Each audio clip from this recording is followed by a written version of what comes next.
সংস্কার না হলে স্বৈরাচার আবারও ফিরবে, সতর্ক করলেন প্রধান উপদেষ্টা। জুলাইয়ের শিক্ষা ভুলে না যাওয়ার আহ্বান। নিরাপত্তা দিতে না পারলে সংস্কার কাজে আসবে না, বললেন মির্জা ফখরুল। গুমের শিকার পরিবারের পুনর্বাসন করবে বিএনপি। যুক্তরাষ্ট্র থেকে 25টি বোয়িং কিনলে ভবিষ্যতে চাপে ফেলবে বিমানকে, শুল্ক নীতির আলোচনায় বিকল্প পথ খোঁজার পরামর্শ।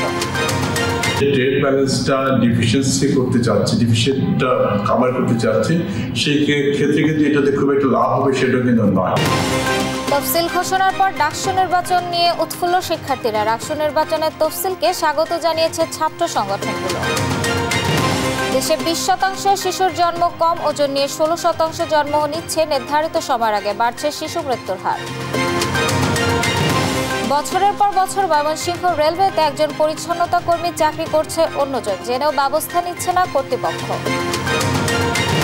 এবং মৌলভীবাজারের রাজনগর স্বাস্থ্য কমপ্লেক্সে জনবল ও অবকাঠামোর সংকটে ব্যাহত চিকিৎসা সেবা, চরম ভোগান্তি রোগী ও স্বজনদের।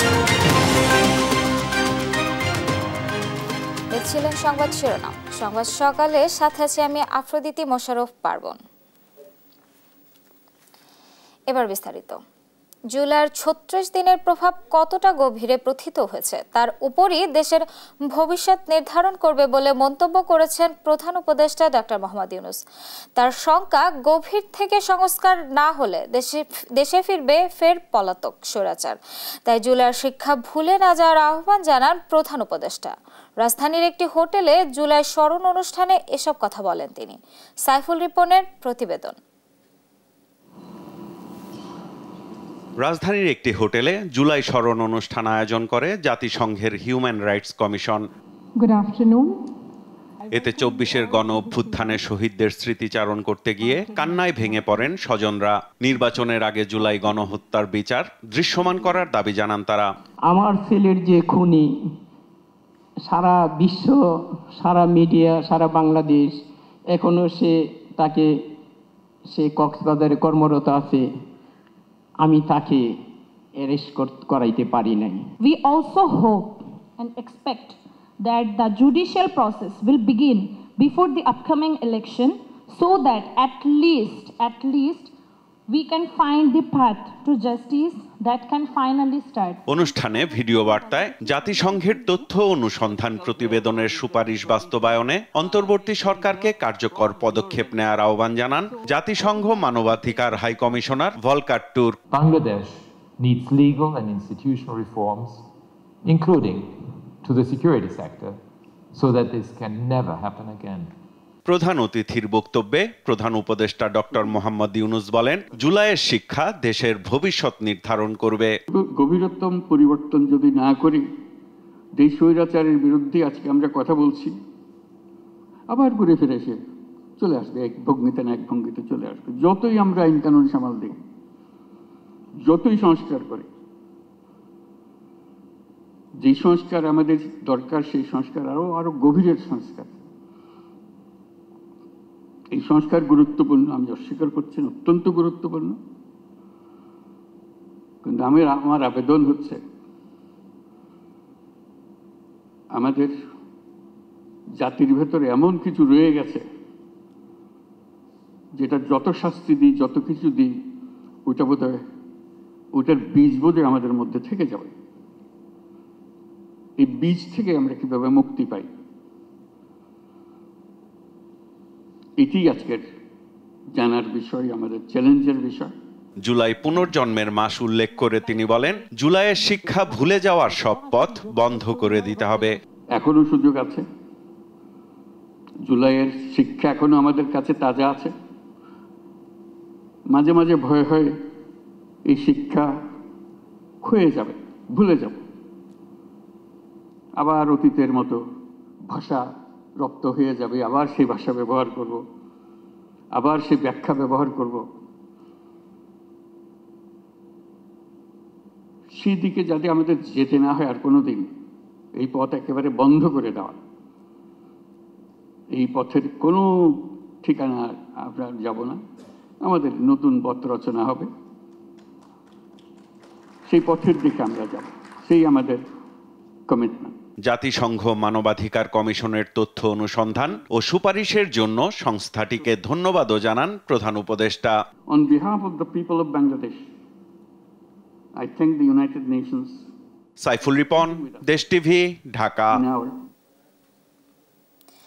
গেল 15-16 বছরে গণতন্ত্র ও মানুষের অধিকার ধ্বংস করে একদলীয় শাসন প্রতিষ্ঠা করা হয়েছে। তাই জনগণের প্রতিনিধিত্বমূলক সরকার এখন সময়ের দাবি বলে মন্তব্য করেছেন বিএনপি মহাসচিব মির্জা ফখরুল ইসলাম আলমগীর। আর ন্যায় বিচার প্রতিষ্ঠিত হলে অপরাধীরা কেউই পার পাবে না বলে মন্তব্য করেন জামায়াতে আমির ডাক্তার শফিকুর রহমান। আরও জানাচ্ছেন নাইম আফসান।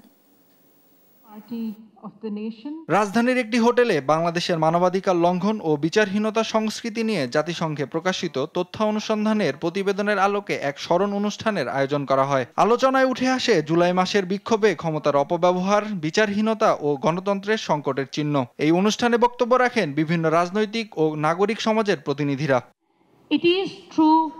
এ সময় গত 15-16 বছরে গণতন্ত্র ও মানুষের অধিকার ধ্বংস করে একদলীয় শাসন প্রতিষ্ঠা করা হয়েছে বলে মন্তব্য করে জনগণের প্রতিনিধিত্বমূলক সরকার প্রতিষ্ঠার দাবি জানান বিএনপির মহাসচিব মির্জা ফখরুল ইসলাম আলমগীর।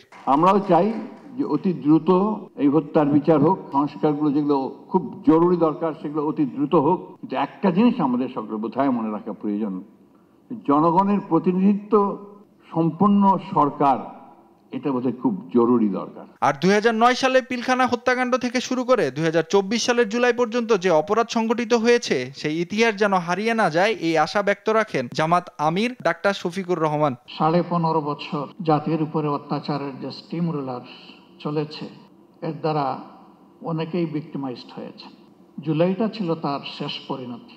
শুরুটা ছিল কার্যত 2009 সালের 25 এবং 26 ফেব্রুয়ারি। মানবতা বিরোধী অপরাধে দেশে বিদেশে যারা জড়িত সবাইকে বিচারের আয়তায় আনার দাবি জানান এনসিবি সদস্য সচিব আক্তার হোসেন। এখনো পর্যন্ত আওয়ামী লীগের মানবতা বিরোধী অপরাধের সঙ্গে যুক্ত ছিল তাদের অনেকে হয়তো দেশে বিভিন্ন জায়গায় তারা লুকিয়ে রয়েছেন, তাদেরকে গ্রেফতার করা এবং যারা বিদেশে আছেন তাদেরকে দেশে নিয়ে এসে বিচারের মুখোমুখি করার একটা পদ্ধতি সরকারকে অবশ্যই অনুসন্ধান করতে হবে।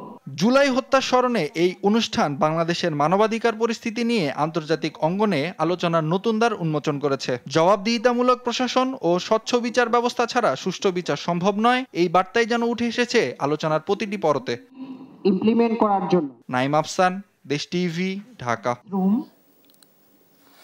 চলমান সংস্কারে জনগণের নিরাপত্তা নিশ্চিত না হলে তা কোনো কাজে আসবে না বলে মন্তব্য করেছেন বিএনপি মহাসচিব মির্জা ফখরুল ইসলাম আলমগীর। সংস্কারকে বিএনপি ভয় পায় না উল্লেখ করে তিনি বলেন, পিআর পদ্ধতি নির্বাচন মানুষ বোঝে না, তাই মানুষ যে নিয়ম বোঝে সেই নিয়মেই নির্বাচন করতে হবে। নিয়াজ মোর্শেদের প্রতিবেদন। আজও কাঁদছে গুম হওয়া পিতার সন্তানরা। বাবা বেঁচে আছেন কি নেই সেই খবরটুকুই এখন শুধু তাদের জানার আগ্রহ। বাবাকে ফিরে পেতে সন্তানদের আহাজারিতে ভারী হয়ে ওঠে বনানীর কামাল আতাতুর্ক মাঠ। মঙ্গলবার সকালেই বনানীর মাঠে আমরা বিএনপি পরিবার ও মায়ের ডাকের আয়োজনে অনুষ্ঠিত হয় গণতান্ত্রিক পদযাত্রায় শিশু শীর্ষক আলোচনা অনুষ্ঠান।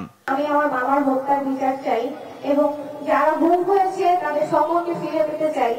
সরকারের ওপর কোনো আশা আমাদের আর নাই, আমার ব্যক্তিগত আর নাই। এখন আমরা দলের উপরে কাছে রাখতে পারি, যেহেতু আমার বাবা এই দল করেই গুমের শিকার হয়েছে। অনুষ্ঠানে বিএনপি মহাসচিব মির্জা ফখরুল ইসলাম আলমগীর বলেন, যে সংস্কার জনগণের নিরাপত্তা দিতে পারে না সেই সংস্কার কোনো কাজে আসবে না।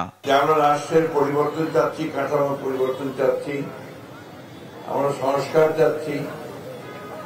সেই সংস্কার, সেই কাঠামো যদি আমার মানুষের সার্বিক উন্নয়নে না আসে, আমাদের এই শিশুদের ভবিষ্যৎকে নির্মাণ করতে সাহায্য না করে, তাদেরকে একটা নিরাপদ সিকিউর জীবন দিতে না পারে, তাহলে সেই সংস্কার কোনো কাজে আসবে বলে আমি মনে করি না। পরে জাতীয় প্রেস ক্লাবে এক আলোচনা সভায় যোগ দিয়ে বিএনপি মহাসচিব বলেন, সংস্কার নিয়ে বিএনপি ভয় পায় না, বরং স্বাগত জানায়।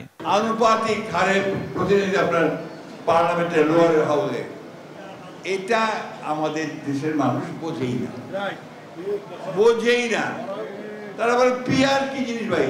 যারা এখনো ইভিএম এ ভোট দিতে পারে না, বোঝে না ঠিক মতো, যার ফলে ইভিএম এ ভোট দেয় না, তার পিআর বুঝবে কি করে?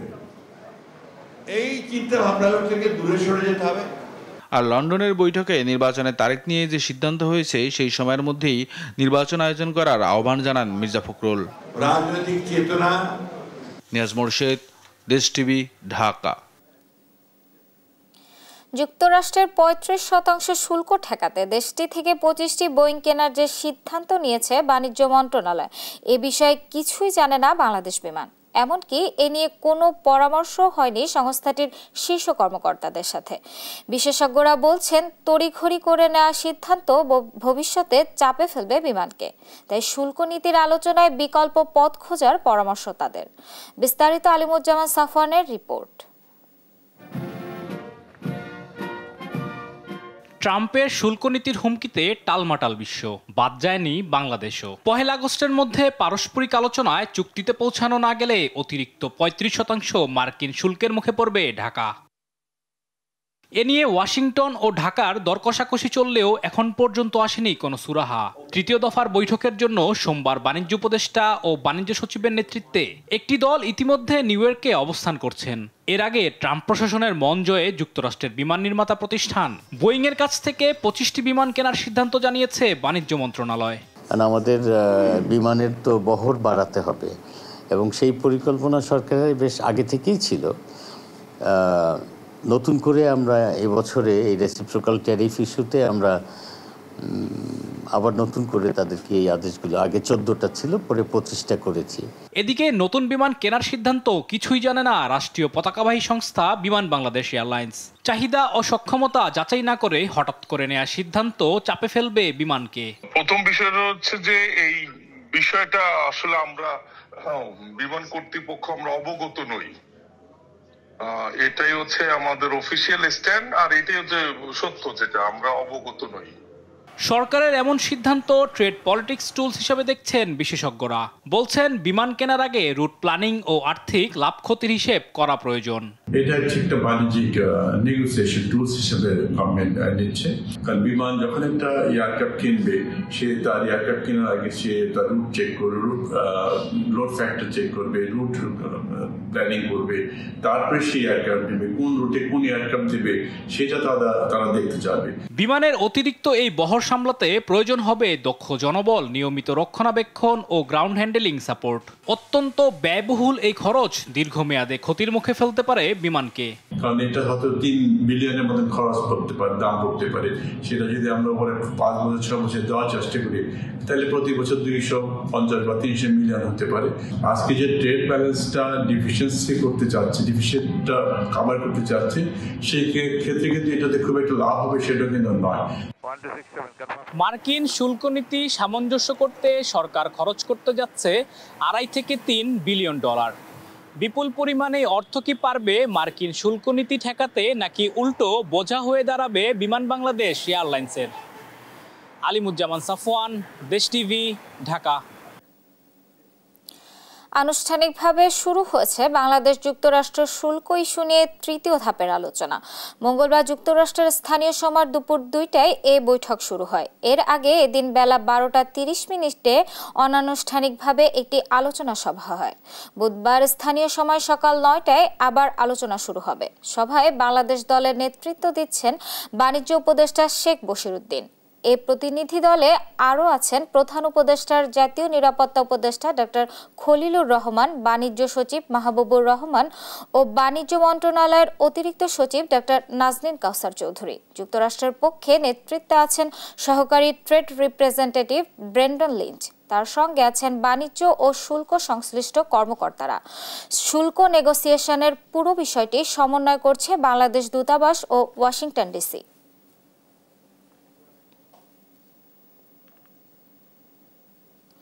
তফসিল ঘোষণার পর ডাকসু নির্বাচন নিয়ে উৎফুল্ল ঢাকা বিশ্ববিদ্যালয়ের শিক্ষার্থীরা। চলছে প্যানেল গোছানোর প্রস্তুতি। প্রার্থী হতে চান আলোচিত নেত্রী উমামা ফাতেমা। বিভিন্ন ছাত্র সংগঠনের নেতারা জানান, বিচ্ছিন্ন ঘটনা ছাড়া সহিংসতার কোনো শঙ্কা নেই। সুষ্ঠু নির্বাচনের জন্য প্রশাসনের সক্রিয়তার দাবিও জানান তারা। আগামী 9 সেপ্টেম্বর ডাকসু নির্বাচনে ভোট গ্রহণ। আরও জানাচ্ছেন জান্নাতুল মোহনা।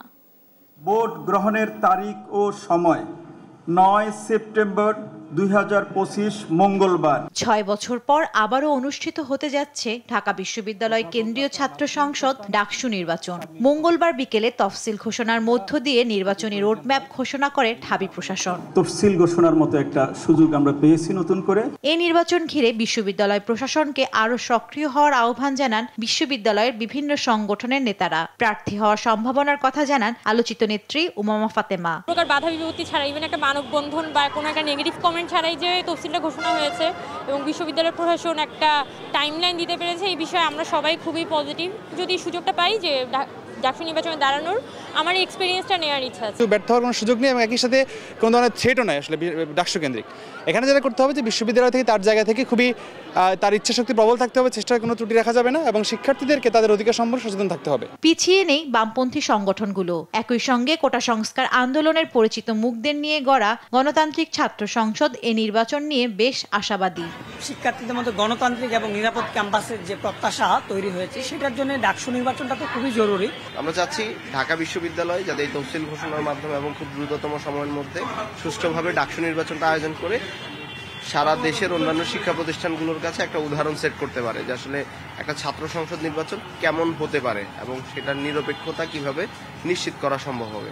এবারের নির্বাচন যেন সহিংসতা মুক্ত সুষ্ঠু পরিবেশে অনুষ্ঠিত হয়, সেই দাবি ছাত্র শিবিরের। আপাতত এই ধরনের কোনো আশঙ্কা দেখছি না, কারণ ডাকসু নির্বাচন নিয়ে যে কয়েকটি মিটিং হয়েছে বিশ্ববিদ্যালয় প্রশাসনের সাথে, সেগুলোতে আমরা প্রত্যেকটি ছাত্র সংগঠনকে দেখেছি যে তারা ইতিবাচক মতামত দিয়েছেন। এর বাইরেও যে সকল চ্যালেঞ্জগুলো ছিল আমরা ইতিমধ্যে বলেছি যে সেই চ্যালেঞ্জগুলো আগের চেয়ে অনেক বেশি ফ্লেক্সিবল হয়ে গেছে, ফলে আমরা মনে করি যে ডাকসু বাস্তবায়ন করা সম্ভব। এমন উত্তেজনার মধ্যেও নিজেদের গুছিয়ে নিচ্ছে ছাত্র সংগঠনগুলো। এবারের নির্বাচনকে চ্যালেঞ্জ হিসেবেই দেখছে ছাত্রদল। নিয়ে বাংলাদেশ জাতীয়তাবাদী ছাত্রদল ইতিমধ্যে ঢাকা বিশ্ববিদ্যালয় কেন্দ্রীয় ছাত্র সংসদ কেন্দ্রিক কার্যক্রম এবং হল সংসদ কেন্দ্রিক কার্যক্রম শুরু করেছে এবং শিক্ষার্থীদের দাঁড়ে দাঁড়ে ঢাকা বিশ্ববিদ্যালয় ছাত্রদল তাদের কার্যক্রমগুলো করে দিচ্ছে। আমরা প্রত্যেকেই চাই যে এরকম ডাকসু হোক, যে ডাকসু শিক্ষার্থীদের কথা বলবে। সংশ্লিষ্টরা বলছেন এই নির্বাচন অবাধ, সুষ্ঠু ও অংশগ্রহণমূলক হলে দেশের গণতন্ত্রের জন্য নতুন মাইলফলক হবে। জান্নাতুল মোহনা, দেশ টিভি, ঢাকা। রাজশাহী বিশ্ববিদ্যালয় কেন্দ্রীয় ছাত্র সংসদ ডাকসু নির্বাচনের তফসিলকে স্বাগত জানিয়েছে ছাত্র সংগঠনগুলো। তবে শুরুতেই বিপরীত মেরুতে অবস্থান নিয়েছে ছাত্রদল ও ছাত্র শিবির। বাম ছাত্রজোট আপত্তি তুলছে ভোট কেন্দ্র নিয়ে। সবার জন্য সমান সুযোগ নিশ্চিতের দাবি তাদের। তবে নির্বাচন সংশ্লিষ্টরা বলছেন ভোট হবে নিরপেক্ষ ও উৎসবমুখর। কেউ বিশেষ সুবিধা পাবে না। কাজী সাহেদের প্রতিবেদন।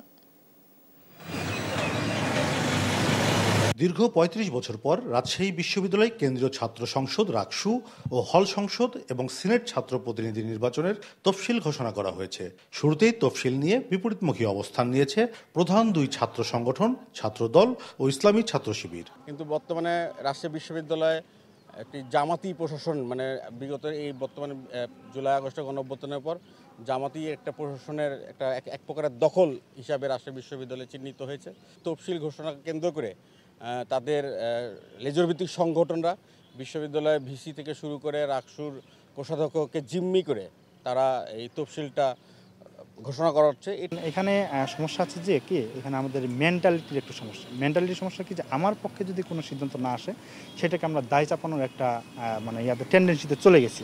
এখানে তাহলে ছাত্র শিবির একজন ছাত্র সংগঠন হয়ে একটা ছাত্র সংগঠনে কীভাবে ওখানে লিড করবে ওখানে বা নির্দেশনা দিতে পারে, এটা তো যে কেউ জানে। বাম ছাত্র জোটের নেতারা তফসিলকে স্বাগত জানালেও ভোট কেন্দ্র নিয়ে আপত্তি জানিয়েছে। সবার জন্য সমান সুযোগ নিশ্চিত করার দাবি তাদের। ডাকসুকে আমরা স্বাগত জানাই, ডাকসুর তফসিলকে। তবে আমাদের এই যে বহুল আকাঙ্ক্ষিত ডাকসু, সেটা কোনোভাবে যাতে কারচুপির মাধ্যমে বা অন্যান্য সন্ত্রাসের মাধ্যমে নষ্ট না হয়, সেটাও আমরা চাই।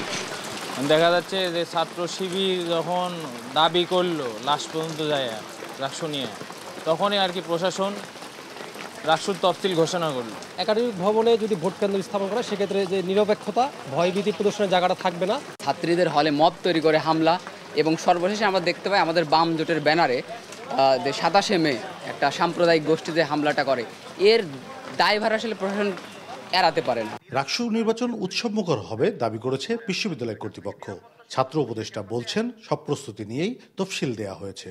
সার্বিকভাবে নির্বাচনের প্রস্তুতি আছে জন্যই তফসিল ঘোষণা করা হয়েছে। কোনো অছাত্র তারা যেন প্রার্থিতা না পায়, এবং বৈধ প্রার্থী হতে হলে অবশ্যই তাকে নিয়মিত শিক্ষার্থী হতে হবে। কোনো দল বা গোষ্ঠীকে বিশেষ সুযোগ দেয়া হবে না বলছেন প্রধান নির্বাচন কমিশনার। তবে আমরা ছাত্র সংগঠনগুলোর সঙ্গে একাধিকবার বসেছি, ছাত্র দলের সঙ্গে তো বটেই, এবং তারা নির্বাচনের ব্যাপারে পজিটিভ রয়েছে। আমি যতদূর জানি 1962 সালে রাকসু প্রতিষ্ঠিত হয়, এরপর 14টি নির্বাচন হয়েছে, সবশেষ ভোট হয় 1989 সালে। কাজী শাহেদ, দেশ টিভি, রাজশাহী। ত্রয়োদশ জাতীয় সংসদ নির্বাচন সামনে রেখে আগামী 10 আগস্ট খসড়া ভোটার তালিকা এবং 31 আগস্ট প্রকাশ করা হবে চূড়ান্ত ভোটার তালিকা। সেই সঙ্গে 21 আগস্ট পর্যন্ত হবে দাবি আপত্তি নিষ্পত্তি। মঙ্গলবার বিকেলে এ তথ্য জানিয়েছেন নির্বাচন কমিশনের সিনিয়র সহকারী সচিব নাসির উদ্দিন। জানান, খসড়া ভোটার তালিকায় 44,66,000 নতুন ভোটার যুক্ত হয়েছে। দ্রুতই এ তালিকা প্রকাশ করা হবে। এছাড়াও সবশেষ হালনাগাদ তথ্য অনুযায়ী বর্তমানে দেশে মোট ভোটার সংখ্যা 12,37,32,74 জন। আগামী ফেব্রুয়ারিতে ত্রয়োদশ জাতীয় সংসদ নির্বাচনকে সামনে রেখে জোর প্রস্তুতি নিচ্ছে নির্বাচন কমিশন।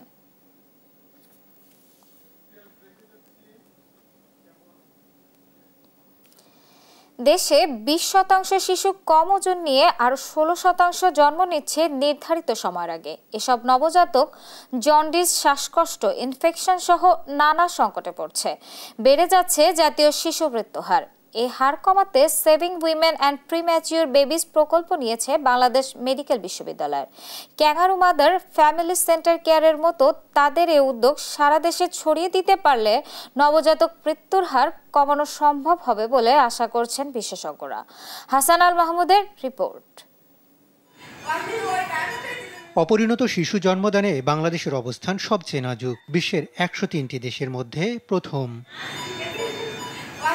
বিশ্ব স্বাস্থ্য সংস্থার হিসেবে দেশে প্রতি বছর জন্ম নেয় 30 লাখের বেশি নবজাতক। এর মধ্যে অপরিণত অবস্থাতেই জন্ম নিচ্ছে 4,88,000-এরও বেশি, আর 20% শিশু জন্ম নিচ্ছে কম ওজন নিয়ে।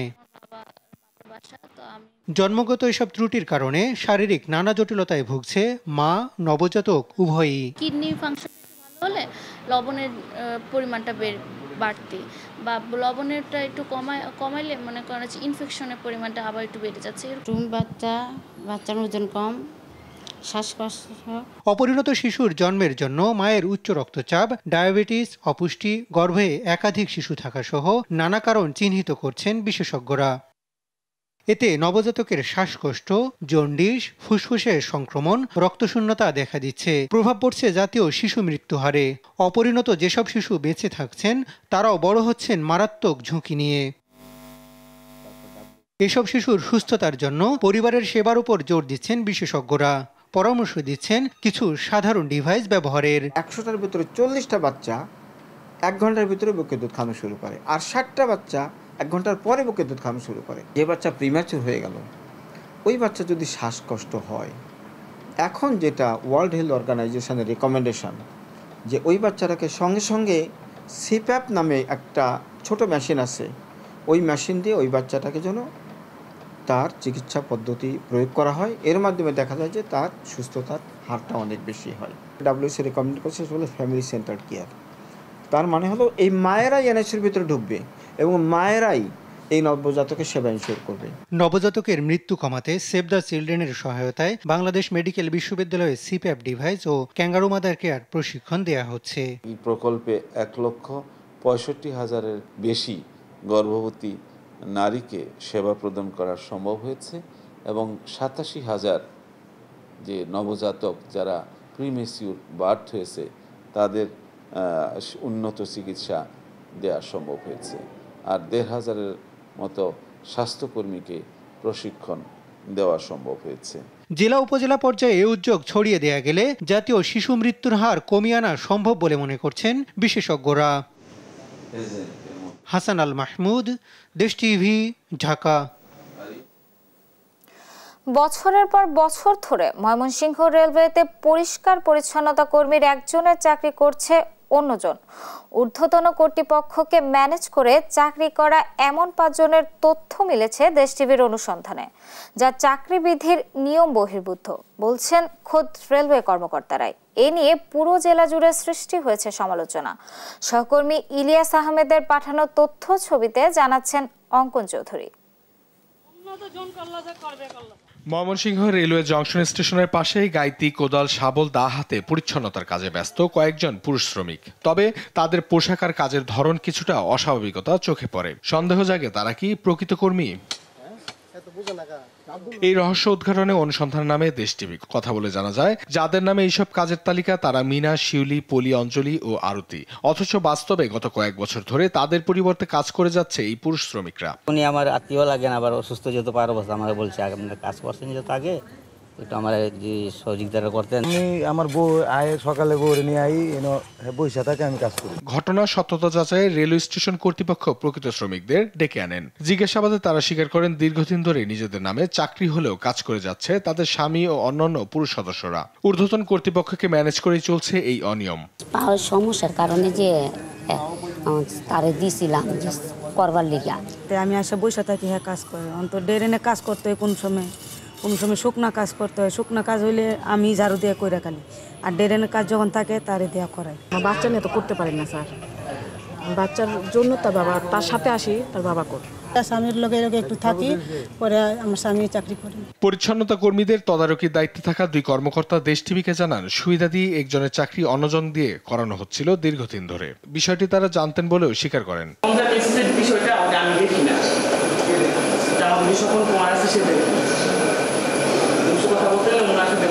হ্যাঁ, ওই যে শিউলি আর বিনা আর অঞ্জলি, পলি, এই চারটা মহিলার চারজনের উপর কাজ করে। উদ্বেগ জানিয়ে ময়মনসিংহ রেলওয়ে স্টেশনের সুপার জানান, সরকারি চাকরি একজনের হয়ে অন্যজনের করার সুযোগ নেই। সরকারি চাকরিতে কারো জায়গায় কারো প্রক্সি দেওয়ার সুযোগ নাই, তবে অসুস্থ হলে বা অন্য কোনো সমস্যা থাকলে ছুটি নেওয়ার প্রভিশন আছে প্রথমত। আর আপনারা যেটা বললেন যে প্রক্সি দেয়, এটা সম্পূর্ণ মেডিকেল ডিপার্টমেন্ট দেখাশোনা করে।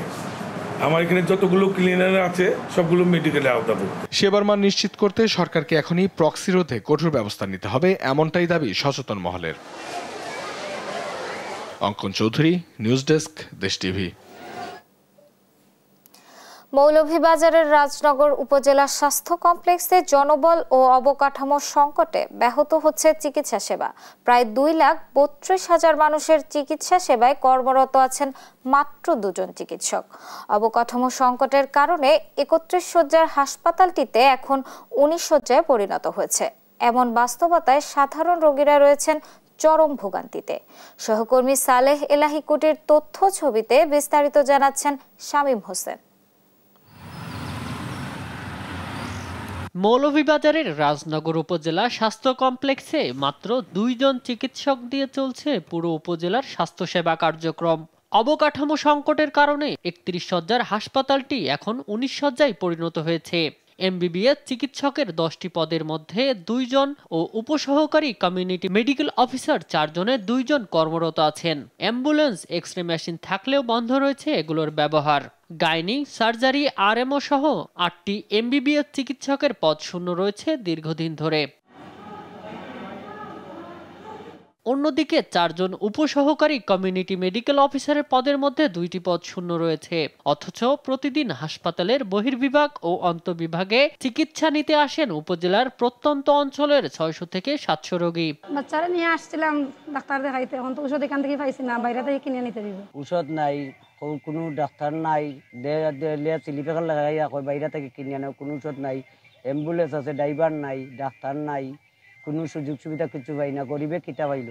হাসপাতালে ট্যাঙ্কির ময়লা পানি ছুটছে রাস্তার মধ্যে বন্ধ করে।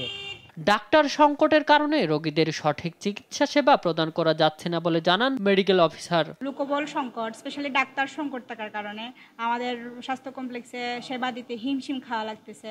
আমাদের এক্স-রে মেশিন আছে, কিন্তু আমাদের এক্স-রে টেকনিশিয়ান নেই। ইসিজি মেশিনটা বর্তমানে নষ্ট আছে, আমাদের ঠিক করানোতে দেওয়া হয়েছে। নার্স ডক্টর কম থাকায় আমাদের সেবায় কিছুটা ব্যাঘ্ন ঘটে। ডাক্তার ও মেডিকেল অফিসারের সংকট সহ অবকাঠামোর বিষয়টি ঊর্ধ্বতন কর্তৃপক্ষকে অবহিত করা হয়েছে বলে জানান এই কর্মকর্তা। আমাদের এই বিল্ডিং এর ব্যাপারে এবং আমাদের যে জনবল সংকট আছে সে ব্যাপারে আমরা আমাদের ঊর্ধ্বতন কর্তৃপক্ষকে বারবার জানিয়েছি, চিঠি লিখে জানিয়েছি আর জেলা সিভিল সার্জন জানান, ডাক্তার সংকট সহ বিদ্যমান সমস্যা অচিরেই সমাধানের চেষ্টা চলছে। আমরা ঊর্ধ্বতন কর্তৃপক্ষকে জানিয়েছি যে আমাদের যে সংকট আছে এটা ঊর্ধ্বতন কর্তৃপক্ষ আশা করি যে আমাদের এই সমস্যাটা সমাধান খুব শিগগিরই করে দিবেন। রাজনগর স্বাস্থ্য কমপ্লেক্সের বর্তমান পরিস্থিতি শুধুমাত্র অবহেলার চিত্র নয়, এটি স্বাস্থ্যসেবা ব্যবস্থাপনার নগ্ন বাস্তবতা। দ্রুত পদক্ষেপ না নিলে আরও বিপর্যয় ঘটবে বলে মত সচেতন মহলের। শামীম হোসেন, নিউজ ডেস্ক, দেশ টিভি।